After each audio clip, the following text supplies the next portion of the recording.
Ni impanuka idasanzwe ibereye mu muhanda Kigali Musanze kuri iki munsi cyo kuri uyu munsi mu masaha ashyira ku isaha y'isasa zishyira saa 8 nibwo iyi mpanuka ibereye mu muhanda wa Kigali Musanze. Polisi yagize by'ikitangaza kuri iyi mpanuka dore ko ari impanuka isa nk'iteye ubwoba, abenshi bakomeretse abandi bajyanwa mu bitaro kuvurwa byari hafi aho ngaho. Mu by'ukuri Metro Rwanda imaze iminsi burira abanyarwanda ndetse n'abatwara ibinyabiziga ko umuhanda agiye kuzamo imvura iteye ubwoba ishobora kuzatera impanuka, iburira abatuye mu nkangu ko bakimuka. Byinshi kuri iyi nkuru reka tubikurikire mu makuru arambuye. Murabizi ko update news ni hano kuri Zacu Place. My name is Morde Ngwaikaze. Imodoka ya sosiyete ya Ritiko itwara abagenzi yavaga mu karere ka Musanze yerekeza i Kigali yagonganye n'imodoka yo mu bwoko bwa Toyota Prius zigeze mu murenge wa Kanyinya mu karere ka Nyarugenge. Iyi mpanuka yabaye ku gicamunsi cyo kuri wa gatanu tariki ya 18 Mata 2025. Ibyinshi kuri iyi nkuru nibiratangazwa, ariko nyamara amakuru Zacu Press yakuriye nuko abantu babiri ari bamaze kumenyekana ko bapfuye bitabye Imana, abandi 7 bakomerekeye muri impanuka. Iyi mpanuka yatewe n'iki, byagenze bite kugira ngo ino mpanuka ize kubera gutya? Nuko ugenda ubera mu mafoto ni impanuka isa nk'ikomeye, isa nk'itangaje.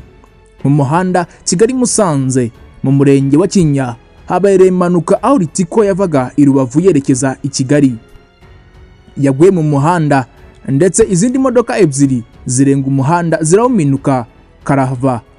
Imodoka ya Vigo Pickup yerekezaga i Musanze yagerageje kunyura ku yindi yavanza, ariko yisanga igiye guhura na Ritiko imbere yayo. Imbere yayo yari iturutse mu kindi cyerekezo. Ritiko yari mu mukono wayo, Vigo yagerageje gusubira mu mukono wayo ariko isanga yatinze. Umushoferi asanga yirangayeho ita umuhanda isekura igiti, abantu babiri bahita bitaba Imana ako kanya. Avansis yo yagaragaje kuguma mu muhanda ariko irebana na Ritiko. Umushoferi wa Ritiko agerageje gukwepa izi modoka uko zari kuza zimusatira kugira ngo atagongana na Avansi, ananirwa gukomeza kuyobora neza imodoka itigwa yitambitse kubera mu muhanda wanyereraga bitewe n'imvura yari imigwa yari nyinshi mu muhanda, bituma yibirandura yikubita mu muhanda rwagati kubera imvura ndetse n'umuhanda wanyereraga. Ariko mu by'ukuri ababonye impanuka bavuze ko ari ubuhanga buke bw'abashoferi ndetse no kutabwirwa n'ikigo cy'u Rwanda gishinzwe ubumenyi bw'ikirere Metro Rwanda cyavuze ko muri iyi minsi imvura iri mu muhanda isa nk'iteye ubwoba, isaba abashoferi ndetse n'abatwara ibinyabiziga kugenda bigengesereye. N'amakuru menshi yari yatangazwa kuri impanuka, ariko nuko imodoka kugeza na n'ubu yamaze gukurwa mu muhanda igice kimwe, ariko izindi zo zigishaka uburyo zakurwa mu manga. Polisi y'u Rwanda mu gihe idahwema kwibutsa abatwara ibinyabiziga ko mu muhanda ashobora kuzajya haberamo impanuka zitandukanye kubera imihanda inyerera ndetse n'imvura. Polisi y'u Rwanda yibukije abakoresha umuhanda by'umwihariko batwara ibinyabiziga kwitwararika muri ibi bihe by'imvura nyinshi mu rwego rwo kwirinda impanuka ziturutse ku bunyerere bw'imihanda, ibidendezi by'amazi, ibihu ndetse n'inkangu. Ikigo cy'igihugu gishinzwe ubumenyi bw'ikirere Metro Rwanda cyatangaje ko mu gice cya kabiri cy'ukwezi kwa Mata 2025 mu Rwanda hateganijwe imvura iri hagati ya milimetero 50 na milimetero 150, ikaba iri hejuru y'impuzandengo yisanzwe igwa mu kirere cy'u Rwanda muri iki gice.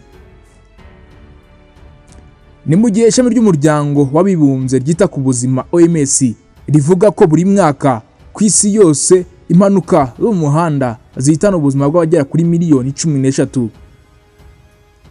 Ni mu gihe ishami ry'umuryango w'abibumbye ryita ku buzima OMS rivuga ko buri mwaka ku isi yose impanuka zo mu muhanda zihitana ubuzima bw'abagera kuri miliyoni 1.3.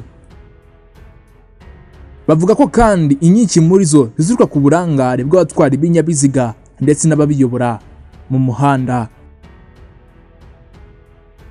Umuvugizi wa polisi y'u Rwanda ACP Boniface Rutikanga yibukije ibinyabiziga bimwe mu bikunze gutera impanuka mu bihe by'imvura, abashishikariza kwitwararika ku rwego rwo kurinda impanuka ndetse n'izikomeje guhitana ubuzima bwa benshi muri iki gihe cy'imvura.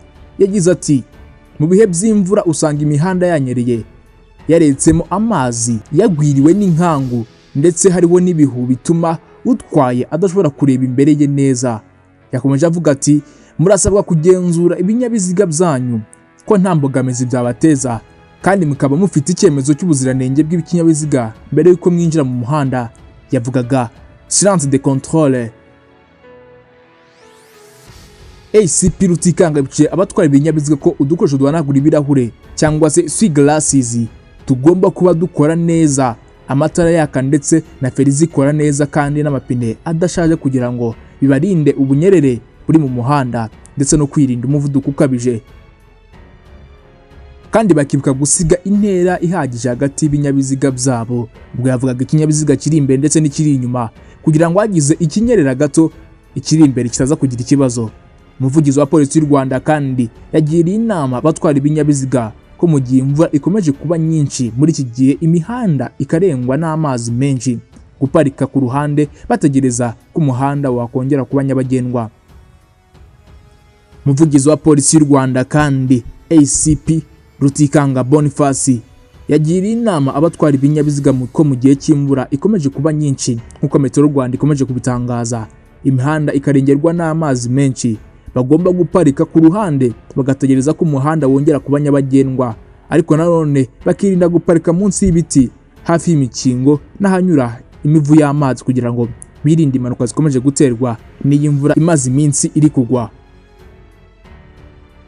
Impanuka kandi yabaye isa nk'ikanganye muri iki cyamunsi cy'uyu munsi, yari impanuka iteye ubwoba, aho imodoka eshatu zagonganye, imwe yari Toyota Hilux yatambutse yari imbere yayo mu buryo butari bwo, ifite umuvuduko mwinshi, igonga iyo byari bihuye nayo igongana n'izindi zari zitambutseho n'iyo Vigo. Ariko mu by'ukuri umuvugizi wa polisi y'u Rwanda yagaragaje ko ibi bitari bikwiye ko umuvuduko ukabije utari ukwiye, kandi yakomeje gushishikariza abantu ko bagomba kwirinda gutwara mu muvuduko mwinshi muri gihe cy'imvura ndetse no mu gihe bisanzwe. Izi modoka zasigaranwa mu igaraje gukoreshwa mu gihe ba nyirazo bamaze kwitaba Imana bitewe n'umuvuduko mwinshi. Ntabwo umubare w'abantu bose bari bapfira muri iyi mpanuka wari wagaragara, ariko nuko impanuka gisa nk'iteye ubwoba. Abaturage bamwe bayibonye batangaje za surprise ko ari ibintu byari bigoye kwakira, babonaga ari nka filime bari gukinirwa imbere mu maso bitewe n'ukuntu izi mpanuka zari zikomeye. Umuturage umwe yagize ati njye niboneye imodoka nshyashya nziza ya Vigo ndetse n'indi y'umukara zihura, najya kureba nkasanga imwe yabaye ubushwanyi, ni ibintu byanteye ubwoba rwose, numva ndahamutse. Ariko nsaba abamotari ndetse n'abatwara ibinyabiziga kujya birinda impanuka ziterwa n'umwuzure w'amazi uri mu muhanda ndetse n'imvura idasanzwe ndetse n'ibihu biri guterwa n'imvura. Uyu ni umuturage umwe wavugaga ati iyi mpanuka yari iteye ubwoba. Reka mbashimire mwese twabanye muri aya makuru ya Update News. Reka mubwire ngo ukomeze ukurikire zacu press ukande subscribe.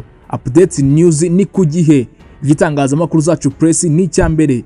Kandi ushaka kwamamaza kuri iki gitangazamakuru waduhamagara kuri 079 47 19 395.